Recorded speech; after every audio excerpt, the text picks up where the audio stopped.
All right, so I'm really digging my flare tool that I got from Tool Guy Republic. First thing you do, we're gonna do some 5/16 line right now. Put the dies in, and then before you tighten it up here, you set this to set the depth. It's like a stop. That's all done. And you go over to 5/16.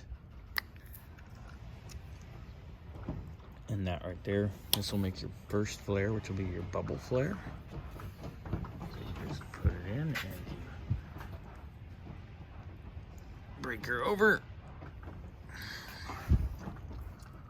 There is your nice bubble flare. Then you go to OP2 for 5/16, which is right here. Get her in there. Give her a little shove. Beautiful double flare.